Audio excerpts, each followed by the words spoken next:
Hey guys, welcome back to the channel. In today's video, we're talking about some brand new leaks, mostly surrounding Galmud Railway and some controversy already even before anyone gets to actually play the map itself. People are comparing the size of Battlefield 6's Galmud Railway to the original, and it is theorized that they have shrunk Galmud Railway slightly. This, of course, is causing outrage. People are going, oh my god, they're taking away my flanking space. Oh my god, they are turning Battlefield's biggest maps into Call of Duty maps. The game is dead. So there's a bunch of funny things to talk about regarding that. There's also some more weapon confirmations and some controversy surrounding unlocking the Battle Pass weapon, the CZ3A1. Apparently, if you didn't already unlock it using that mini Battle Pass they put out, it is now unavailable, and you will presumably have to wait. So let's get right into things. This should be a pretty funny, spicy video, because, man, I have some strong opinions regarding some of this stupid bullshit. If you enjoyed the video, hit the like button, be sure to hit the sub button, and check out the second channel. I will post it in the description, as well as it will be the pinned comment. If you enjoy anything about fragrances, perfumes, colognes, that's the destination for that. And it's kind of just a different look into, I guess, me, if you're interested in that. Alright, so let's start things off hot with the Galmud Railway controversy. Obviously, Galmud Railway being added to the game is a controversy in and of itself, in my opinion.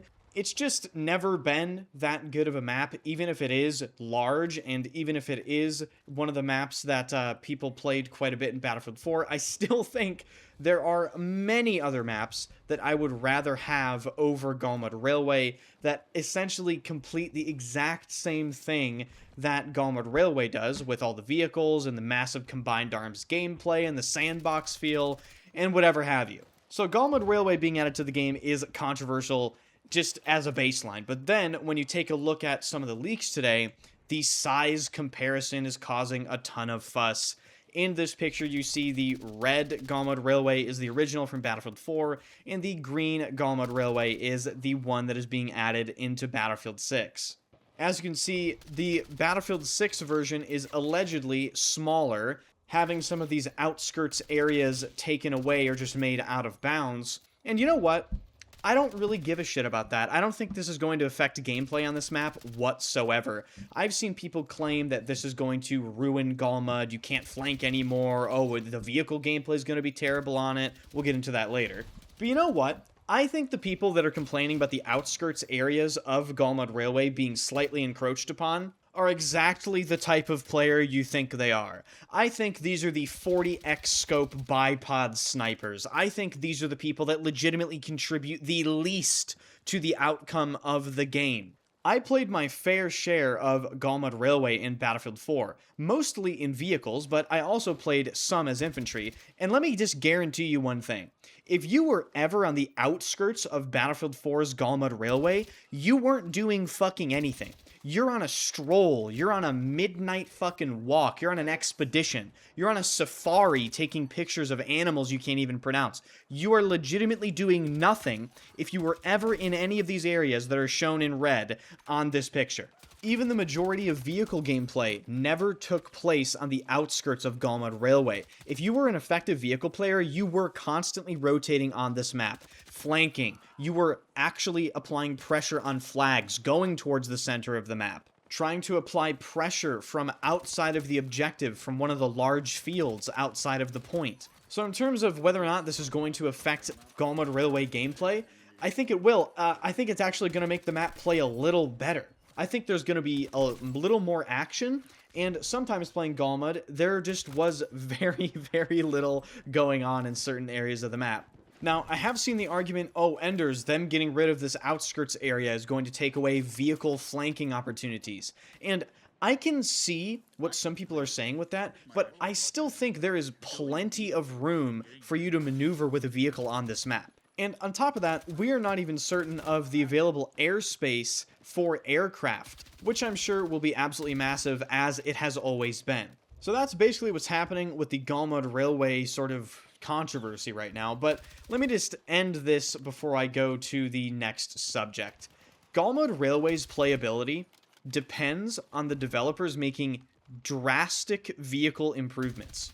if they do not improve the vehicle gameplay experience and balance, Galmud Railway won't be fun for anybody involved. It will essentially be a complete waste of a content slot. But then again, I think a lot of people would argue that Galmud Railway is a waste of a map addition to the game, even if they fix the vehicle gameplay, because many people just don't like Galmud Railway. And you know what? That's fair.